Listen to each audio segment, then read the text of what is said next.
Hey, what's up, everyone? It's Kellen here from Start Your Systems, and welcome back to Flashback Friday, where today we are playing Mud, the official MXGP video game. I think it was just called like the official World Championship Motocross video game or something like that. But everyone knows it as Mud, and it is one of the, I guess, like least liked games of the 2010s in terms of motocross. It definitely didn't get good reviews when it came out.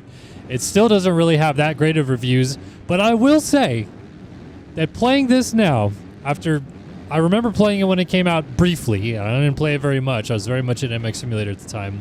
But after playing it now, I'm actually pleasantly surprised that it kind of holds up a little bit. It's not a good game, but overall, it's not a terrible game either. I would even go as far as saying I think this plays better than MXGP 24, which is absolutely insane when you consider that this game was not really even meant to be realistic. It was kind of just meant to be like a fun, weird type of moto game. Like, this is Teufelstal in Germany, which is, we're doing Flashback Friday on this today because someone recommended it for our Forgotten Track series to play Germany in this game.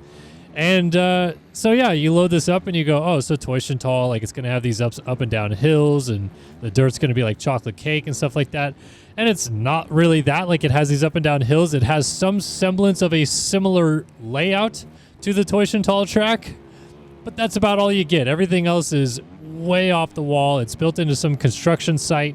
And like most of the tracks are kind of like this, although there are a couple tracks that are fairly realistic looking. They're just built way overscaled and massive and crazy and everything like that.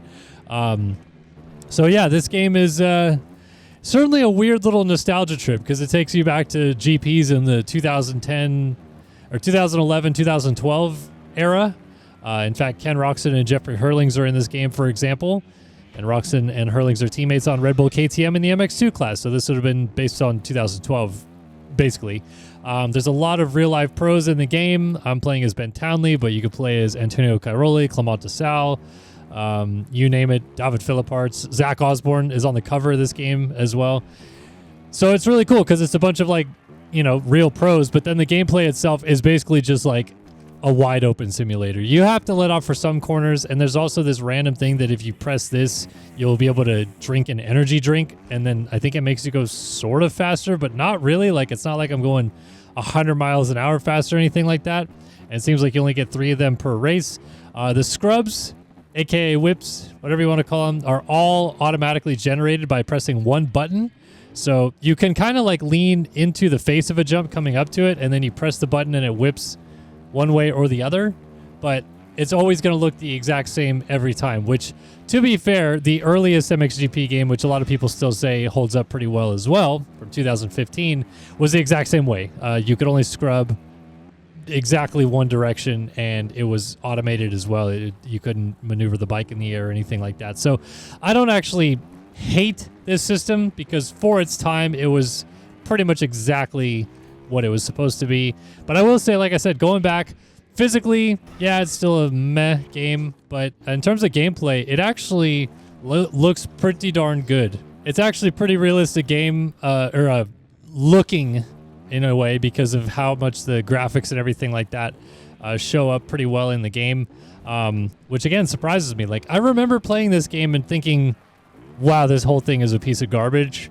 But I guess I was just so jaded at that point in time by sim and playing sim and racing professionally in sim that anything that was hyper arcade like this would have jaded me and made me not want to play it. So my apologies to the Mud people that I did not give this one more of a chance. But I also wasn't making content back then, so it wasn't like I was critiquing it or anything. I just know that for me, it wasn't a game that I really wanted to play that much.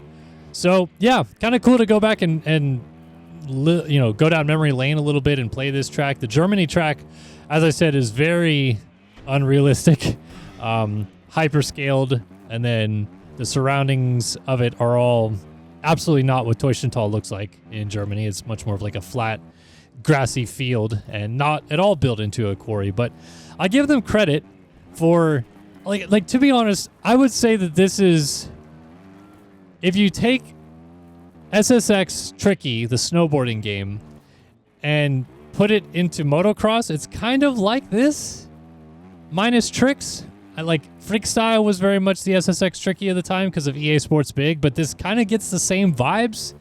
It's not a realistic moto game, but it has the aesthetics of like a hyper realistic moto game.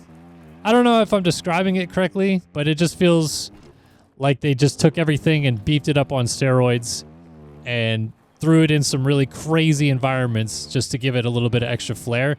And so, as I mentioned, it got really bad reviews when it came out, and then I was reading through Steam reviews of it before I started this gameplay today. And actually, a lot of people were saying in there that it doesn't deserve the bad rap that it gets, because if you play it for what it is, which is just really an arcade motocross game, it's okay. Like, it physically makes sense the way stuff handles. You can throw these kind of weird whip scrubs and get boost out of it. Yeah, like the terrain deformation works too. Like, you can see ruts actually developing. Like, it's kind of all just a chaotic mess, but you can see the ground deforming and stuff like that, which is, again, kind of ahead of its time. Not exactly, because we'd already had Reflex and Alive, but we hadn't had console games like really try to get ruts to be supremely working very well up until like MXGP 3. Like, even MXGP 1 was still kind of this exact same thing. So again, it just kind of fits the bill for the time.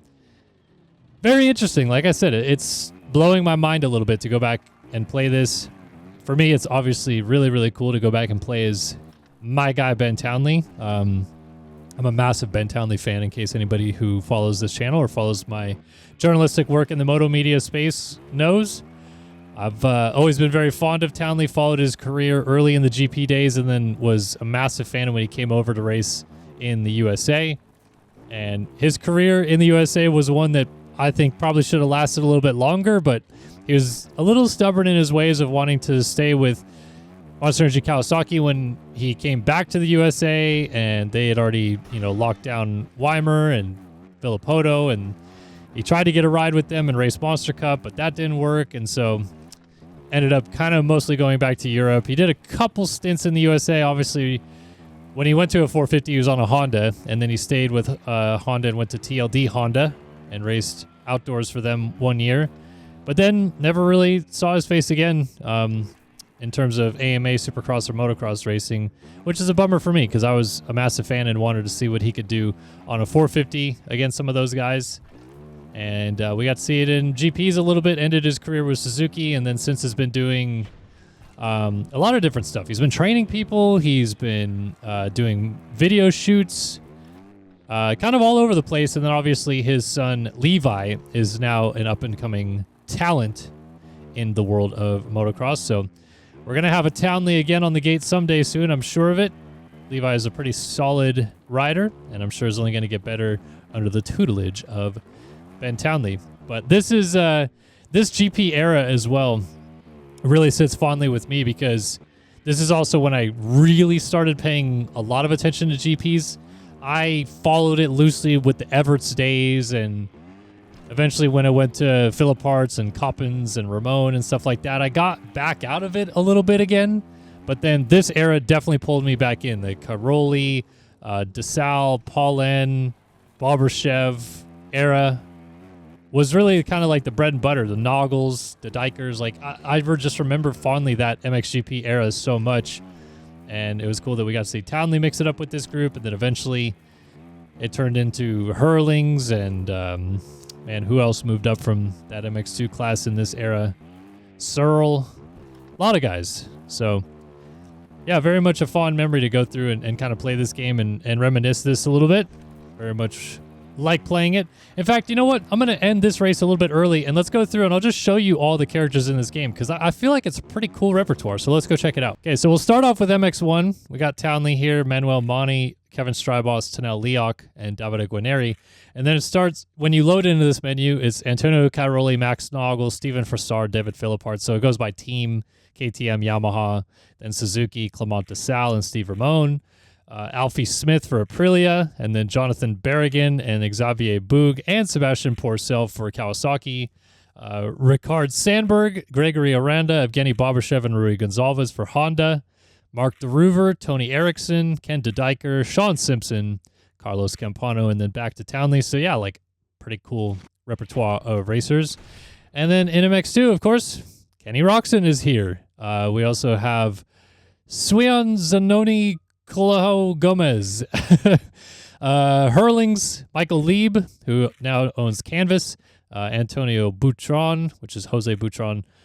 Max Anstey, there's another name from yesteryear. Alessandro Lupino, Arnaud Tonis, Tommy Searle, Mattis Caro, Lars Oldekamp, Christophe Charlier, Zach Osborne, Gauthier Paulin, Petar Petrov, Roberts Just, Jules Roulants, Pascal Rauschenecker, Jeremy Van Horbeek, Peter Smitka, Jake Nichols, Sean Mitchell, Valentin Teye, Harry Koulas. There's Koulas, Jordi Tixier, and back to Roxon. Like that nostalgia right there for me is that MX2 repertoire. And I'll take you back to the main menu as well so you can kind of see we have official mode, Mud World Tour, and multiplayer, which the multiplayer servers have been down for 11 years, 12 years now. So there is a world tour. I'm kind of interested to maybe play it and do it for a video, but not too sure. Either way, kind of cool to go see this. And yeah, show off all your skills, talents, trick battles, and then you can do a bunch of these races and stuff like that. So maybe we'll do this. But to be honest, the whole point of the video today was just to show off that Toishin track. And if you want to see more in this game, if you're for some reason really wanting to see mud again, let me know. Because it is a bit of a throwback for us here on the channel. Interesting to maybe go back and play this one and see if it still holds up. But hopefully you enjoyed this video. As always, appreciate you stopping by and watching another video here on Start Your Systems Flashback Friday. And yeah, thanks for tuning in. We'll see you in the next one. So long for now.